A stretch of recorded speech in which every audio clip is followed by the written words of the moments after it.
Hallelujah, praise the Lord. परमेश्वर ही है जो हमारे दीपक को जलाता है और हमारे अंधियारे को उजियाला कर देता है। यीशु जब पृथ्वी पर थे, अपना समय मंदिरों, आराधनालयों, सुरक्षित जगहों में नहीं बिताया, वरन महसूल लेने वाले मछुआरों, अनैतिक लोगों, आलोचकों के पास गए।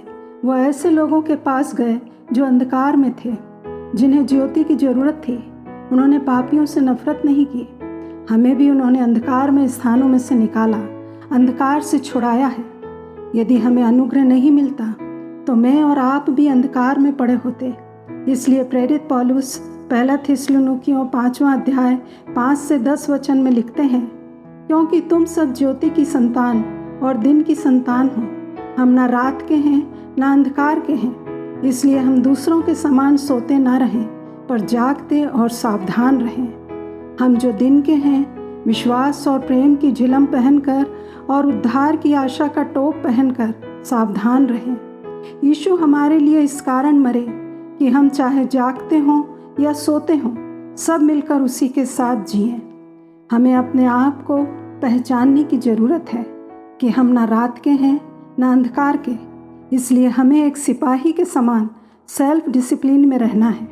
विश्वास और प्रेम की झिलम मसीह विश्वासी की सुरक्षा का कवच है।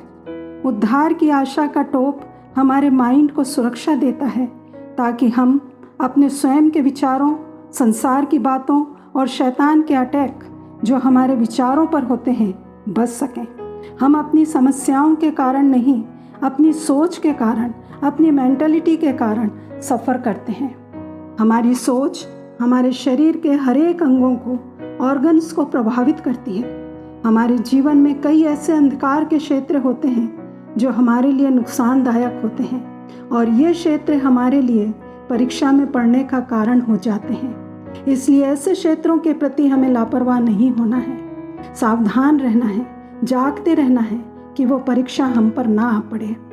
लूका 22:31-34 में लिखा है, शमौन, हे शमौन, देख, शैतान ने तुम लोगों को मांग लिया है कि गेहूं के समान फटके, परंतु मैंने तेरे लिए विनती की कि तेरा विश्वास जाता न रहे। उसने उससे कहा, हे प्रभु, मैं तेरे साथ बंदी गृह जाने वरन मरने को भी तैयार हूँ। यीशु ने कहा, हे पतरस, मैं तुझसे कहता हूँ कि आज मुर्ग बांग न देगा जब तक तू 3 बार मेरा इनकार न कर लेगा। पतरस के जीवन में यह अंधकार का क्षेत्र उसके विचारों में था। वचन 24 में चेलों में यह वाद विवाद हुआ कि उनमें बड़ा कौन है। बड़ा बनने की ख्वाहिश वह क्षेत्र था जो शैतान के लिए खुला हुआ था।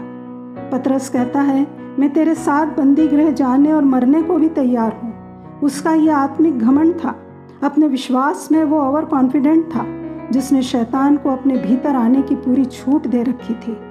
यीशु मसीह ने पतरस के जीवन में उस डार्क एरिया को, अंधकार के क्षेत्र को देखा, और वो जान गए कि शैतान ने उन्हें मांग लिया है कि वो उन्हें फटके। ये शैतान का काम करने का तरीका है, क्योंकि जहाँ अंधकार है वहाँ वो आता है।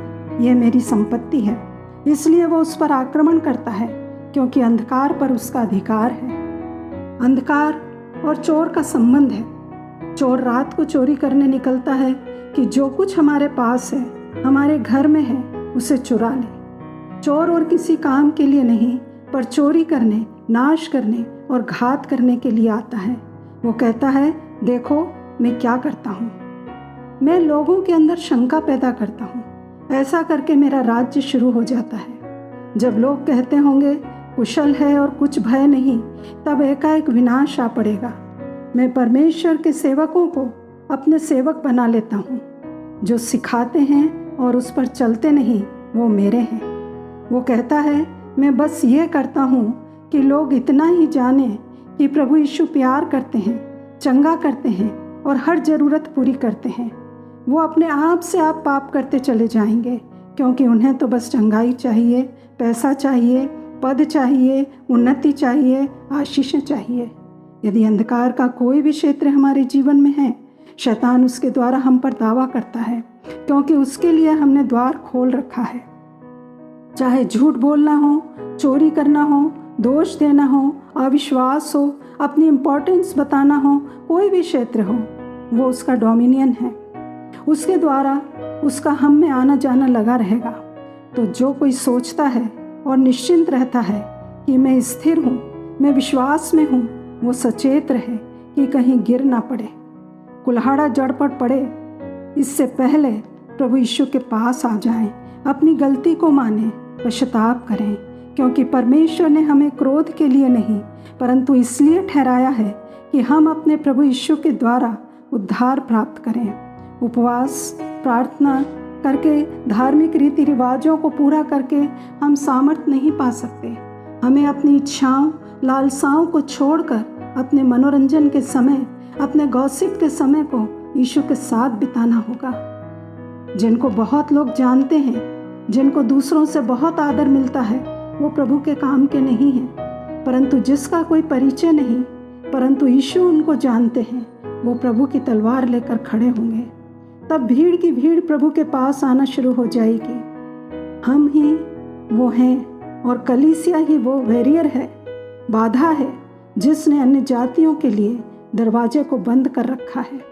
जब कलीसिया का शुद्धिकरण हो जाएगा, लोग धारा के समान प्रभु के पास आ जाएंगे। तो आइए उस शुद्धिकरण के लिए प्रार्थना करें कि वो समय जल्द आए।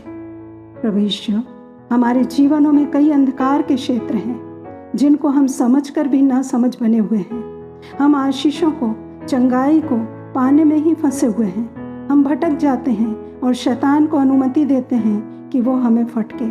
परंतु आज हम विश्वास में मजबूत होने के लिए आपसे प्रार्थना करते हैं कि हमारा विश्वास जाता ना रहे। हमें पश्चाताप करने का मन दें, क्योंकि आपके आने का दिन आ रहा है। बड़े बनने की चाहत न रखें, परंतु जैसा लिखा है, जो बड़ा बनना चाहे वह सबका दास बने। जैसे आपने अपने को दीन किया और दास का रूप धारण किया, प्रभु हमें अनुग्रह दें कि प्रिय बालकों के समान आपका अनुकरण करें और अपने को उस दिन के लिए तैयार करें। प्रभु यीशु मसीह के नाम से हम इस प्रार्थना को मांगते हैं, आमीन।